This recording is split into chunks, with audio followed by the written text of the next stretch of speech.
wherever you are, whatever you're doing, if you're lucky enough to be doing it too. Oh my God, I've forgotten how to do it. Today is a very lucky day for you indeed, because we are joined by none other than the world's self-proclaimed mouse magician, RH from Pramo. RH, how you going, mate? I'm doing pretty good. Is that true? Are you the that. mouse magician? Did you proclaim yourself the mouse magician, or did I just possibly make that up on the spot? There's a lot. There's mouse magician, mouse master. There's the ones that Reich and the other people from Pramo call me that I can't say. The bleeder. The bleeder. Jeez, that's RH, why are you on half health? That's one of the favorites. Yeah, absolutely. Now, you've been brought here today to talk to us about what is the enormous lump of German pioneering justice, the mouse. And you have a particular affinity with this tank. In fact, you had a great affinity with this tank before you started playing tournaments and things too, didn't you? This has been probably my favorite tank since I think I got it 2015 around Christmas. And that was when the mouse was like not considered the mouse that it was now. It was when most people did not consider the mouse a good tank. I've always considered it a good tank, but in the eyes of most people it was bad then. But most people have come to accept it now. Most people have come to accept the mouse into their hearts. Do you think that there is a particular part of your character that transforms in lockstep with this kind of a tank? I mean, whenever I first got this game, it was kind of the idea that I always believed that the tank should be able to just go in and just do everything, like in terms of take hits and that's something the mouse certainly does. You can just sit in front of tanks and bounce all day long, and that to me is my playstyle and everything. I hate lightly armored tanks.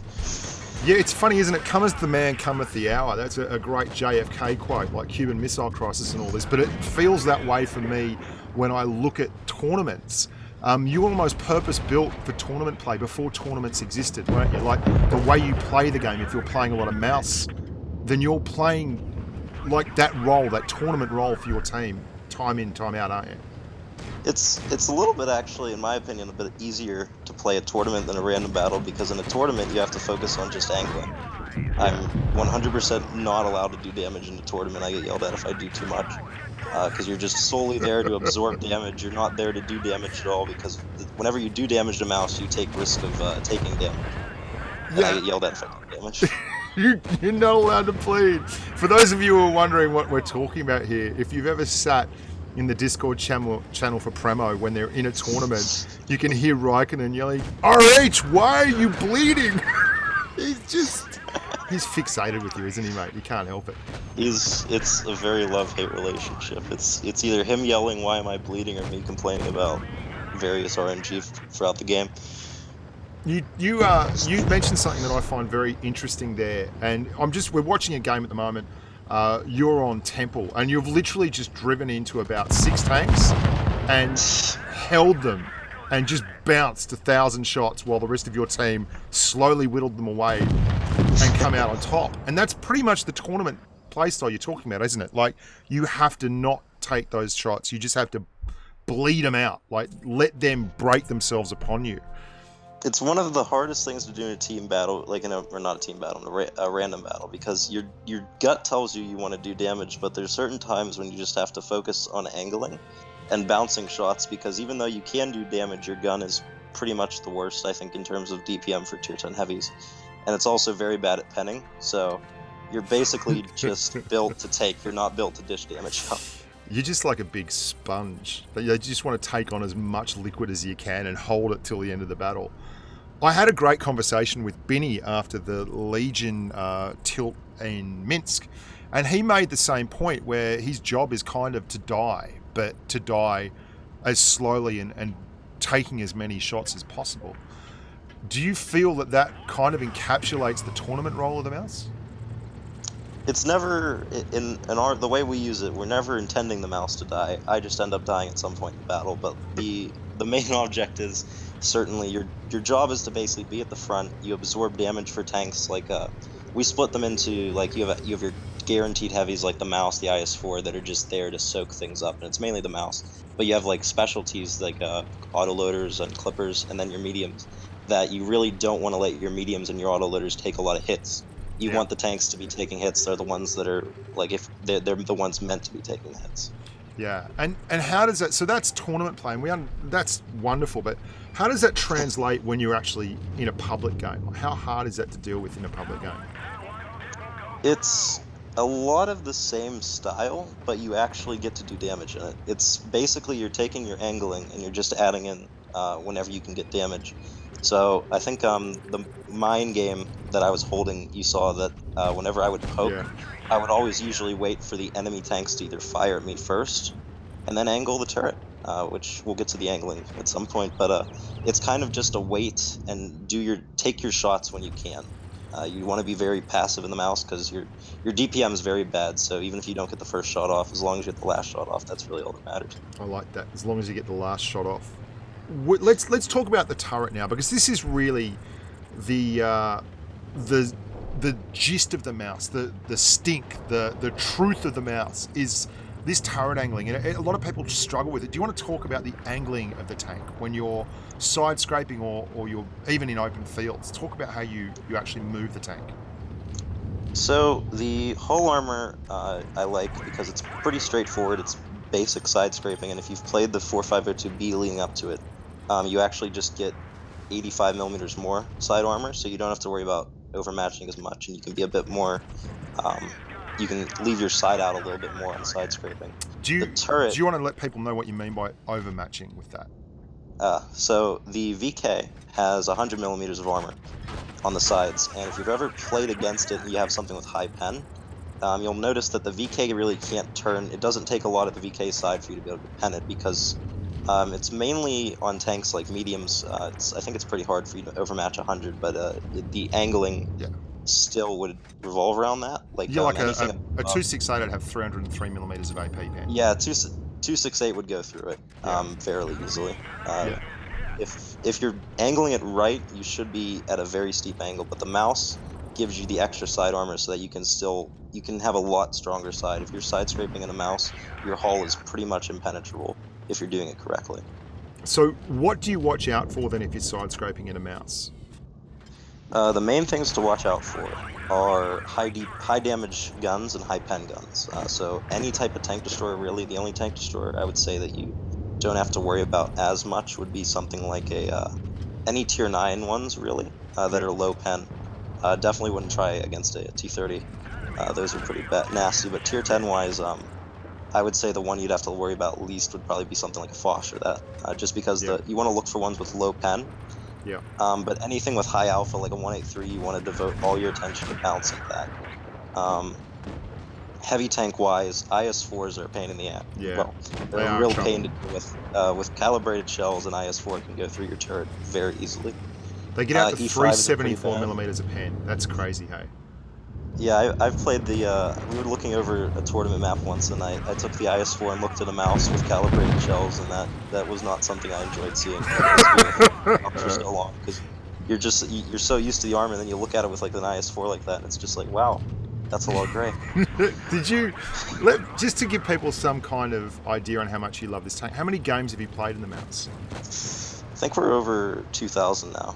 That's outside of tournaments. That's all pub games right there. Is 2,000. And you I play probably a lot have of that my many tier in 10s. training and everything as well. Oh, if you counted training as battles, it's probably double that, I would assume, because every game I play with this, I'd probably play about 2 more in training. Wow. In terms of like that, it's just that much involved in terms of learning how to play it correctly in a tournament. You would, so you're talking about you're angling up. You can side scope it really effectively. What about when you are actually in a situation where you are coming out and you're poking, or you're coming out from a side scope and you want to get the shot in? What are you doing with your turret? Are you looking directly at the target, or do you just bring it around at the last second? The only time you look directly at your target is when you're loaded and you're fairly confident that they're not. Yeah. Or you've got a lot of health to bleed with. But the mouse is something that, and even when you're driving, I kind of do it more in tournaments. I relax a little bit in pub games when I do it, but you kind of even want to drive to your target at an angle, just because every little like angle you put on the mouse just multiplies your armor, because there's so much armor there that even if you rotate your hull just a little bit and drive at something, it just greatly increases the chance that it's going to go into the huge tracks at the bottom, which eat shells very nicely from the front. It really does give the lie, though, that, you know, there's this elitist thing with Pramo. You played the mouse for a long time. That basically was your game. That was your thing. And you came into Pramo as a mouse driver. It was your specialty. But you weren't like some high win rate running around in a 62A Super Unicum, were you? No, I've never been. I've started this game out. I didn't learn what's. I've played up. I started in the Tiger line because Tiger. I was one of those noobs, but I didn't learn what side scraping was until about E75. So that was not a fun start off. If you want to guess that.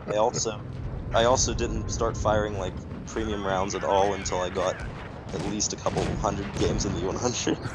It was a very bad start for me. I was not definitely an elite Unicum. I think when I got into purple, I was at 57 or something win rate, and I've gotten it up to 60, barely, but it's slowly climbing. But what you are very good at is playing that beautiful team-first style of tanking. Like all these games we're watching, you don't shirk the load. You never play in such a way that you're just farming damage off your teammates. You are literally looking to get the other guys to shoot at you. Like you will go round corners unloaded just so that you can get them into you. What about, it's like a masochistic streak you've got, and you were built for this tank. Where in the hell? It's kind of like, it's just like, most people like find it fun to shoot at the other tanks. It's kind of fun when you're playing the mouse, is to just get the other tanks to shoot at you. And I don't know why, but like, I don't know where we're at in the video, but like, I remember I had one where I'm just ramming an E5 to death, and it's on Himmelsdorf, and he's just not petting me.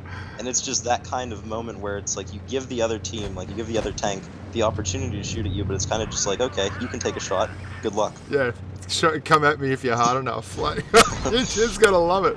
There's what is your favorite map in this tank? Most people would think Himmelsdorf or Middleburg, because city. Yeah. In all honesty, I would probably put my favorite map at, I want to say Rockfield. I don't know why, and I know it's not a tier 10. If current tier 10 map probably would be Castilla, actually. But Rockfield was my favorite because that was where I had, and I'd never recorded it because that was way back, but I had a 1v5 Call of Banovs back in like 2015 on it, and it was just, I have a fond memory of winning that, and it's just, that map has always been special to me. Do you feel a little bit gutted now that the mouse is so widely recognized? It really had that moment at Twister where it was, people started to say, hey, this thing's phenomenal. I watched the Twister Cup and watching, I think it was Benny in the mouse for Legion. I remember watching that duel with the C4 IS-7. Oh, that was Thomas. It was like, Thomas. It was Thomas, yeah. It was Thomas. Yeah. And I remember the IS-7 started backing up on the hill, and everybody was like tense. And I knew in my heart, I was like, the mouse is winning this, because you just can't brawl a mouse with an IS-7 at that stage. I mean, you can go for the turret, but it's very difficult. So I was very happy to see it, and I'm actually quite happy that people are starting to take it more seriously than they did back when I got it and started liking it. Because it really is a tank that can shine. It does. Look, you can see from this gameplay, and we're going to talk a little bit about a couple of the games now. Is it if you had one, because we are on Middleburg right now, if you had one thing you could tell a new player driving into this line and you're into the mouse, what would it be about this tank? This is really a tank. If you want a tank that does damage, don't get this tank, because this tank is not built to do damage. Go get an E5 or something, run around in that. This is really a tank built for if you like being in the center of the fight, if you like being shot at repeatedly hundreds of times throughout a battle. Like being punched in the face a lot. If you like getting punched in the face by large caliber guns, but then when those guns bounce off of you, and you can just imagine in your head the anger that people are feeling, because I know I get angry when I bounce shots, and I bounce shots that are 400 alpha and take 10 seconds to reload. So when 183 bounces off me, I can't imagine the anger going through his mind. It's just a lot of, it's kind of like a trolling type aspect of just see how many shots you can bounce, see what you can do in terms of blocking damage. It's very counterculture, this tank. You can see the way you're playing it. It's gorgeous. This Middleburg fight, you have people on the left, people on the right. I love the Middleburg. There's like 4 tanks just lining up, trying to hit you, and you were just holding these gorgeous angles. And then you've run into the IS-7. Yeah. The entire part of that, I was just like, I saw the 268 and the Yag tire come around the corner. I was like, okay, I'm probably going to die here, but let's just see how long I can last, because I had no cover. I had no buildings I could side scrape behind, so you just have to angle the hull armor. And you just hope that some of those shots bounce, and it ended up well. I was very happy with the Middleburg game. The Yag Tiger just ends up kind of half giving up. He's like, I'm just going to shoot someone else I can find. The best thing in a mouse is when you have somebody shooting at you, and just halfway through shooting at you, they just turn their turret and they go for somebody else because they just give up. They're like, I can't do this. Please give me something I can pen. So, would you say that this is the tank you like driving the most still? I mean, there's some that come close. I've actually, and this is a weird one, but I've grown a fondness for the AMX 50B. I don't know what it is about it, but I do like playing that tank. That's very counterculture to the RH. There's definitely that's mantra. Definitely you would never think, why is RH like a AMX 50B? I don't know what it is about it, but I like the way the gun performs in that. But in terms of the mouse, there's nothing that comes close to the joy I get when I play this. Like I'll go on a losing streak, and I'll be in a platoon, we'll be on a losing streak, and I'll be like, okay, that's it, I'm getting the mouse. We're ending this. Excellent. So we've come to the last game of the video. We are on. Very proud of this. Yeah, we're on Port Bay. Talk us through this. Okay, so the Port Bay game, this is the one that initially, because I sent this a couple times, because my quality, if you've ever seen my YouTube videos, my quality is never on point 100% of the time, but we got that decent. We got it far enough that we can use it, yeah. The Port Bay game was, this is something I'm very proud of. It's kind of just a culmination of everything that can go right for you, and also a little bit of luck, because in certain situations you need a little bit of luck. I like going sea on Port Bay. I never really, like most people think mouse town, but I do like the seaside. So I push up. Like to live beside the seaside, and yep. I do push up here, because the main thing I would do when I initially push up is I want to get the mediums off of my team's mediums that are up in the corner. Yeah. And in the process of that, I end up rolling a 4202, and then I think I'm at the port right now. I'm kind of watching it, and the 57 comes down. Well, we're watching it right now. The 4202, and you just put a shot in the object 268. And the 4202, you've just bounced the first from me. Now you are literally, you have 4 red tanks directly in front of you, and the rest of your team is on your back behind you. It's still like a calm thing at this point. You're just kind of like, this is when you have to remain calm. It's a lot of just like, even though in most tanks you'd be looking at this and you'd be thinking, what the heck have I done to get this far in the mouse? It's kind of just a normal day. You have to just keep calm as much as you can, and even I don't do that right, but you just have to focus on angling as much as you can. Well, you can see you don't blow your repair kit unless you absolutely have to, and you do. I save that. You save it as often as you can. Is that something that you're conscious of when you're playing? I usually try to keep my repair kit, like if I get a track blown off and if I'm not in a good position when I get the track blown off, I'll use it, but if I am, then I'll kind of save it. The only thing I'll instantly repair, like 100% of the time, is any crew member that's not the commander, and any ammo rack or engine, because those are just necessities. Other than that, I kind of just let it slide and see if I can work without it. Yeah. Yeah, now you also run an engine boost. This seems insane to me. Why do you run an engine boost? It'll come apparent in the very end of this why I like it, because in engine boost scenarios, it actually helps your traverse, because it boosts your engine power. So when you're getting circled by a medium tank, and you need just that extra little bit of traverse, it does give the mouse a fighting chance against mediums when you pop it. You have a lovely roll in the back of a T-57 Heavy, by the way. Oh, I love that. I switched to HE instantly on that. It's something like whenever you have a low damage gun like this, you got to prioritize HE shots that you get. So definitely any American tank, HE. I was fascinated too. You run adrenaline as well as engine boost for a tank that you do a lot of side scraping in, and surely you take a lot of track damage with. It's the nice thing about the side scrape of the mouse is that when I take that track damage, it's normally whenever I'm already behind the wall. I do on certain maps and tournaments, I do switch out the adrenaline for an extra repair kit. But in pubs, I just keep the adrenaline because sometimes you get the teams that can't quite cut it, and you have to take the damage into your own hands. Well, mate, you're certainly doing that here. The thing I also do find quite fascinating here is when you see most people play, or you've watched my YouTube videos or anyone, most of the time it's generally fixated upon the damage, and you can see your primary focus is quite simply not getting hit and bouncing the shot first, and then the damage can happen. Was that something that's always been the way you work, or was that something that you learned kind of as a hard lesson with this tank? It's kind of a bit of a hard lesson because when you go into it, you have to. You don't initially think that your turret's that weak at the front, but then you find out it is. So it's definitely like the damage has to be. You have to be very disciplined when you show somebody the front flat face of your turret because it's very flat, and you definitely get pinned there a lot.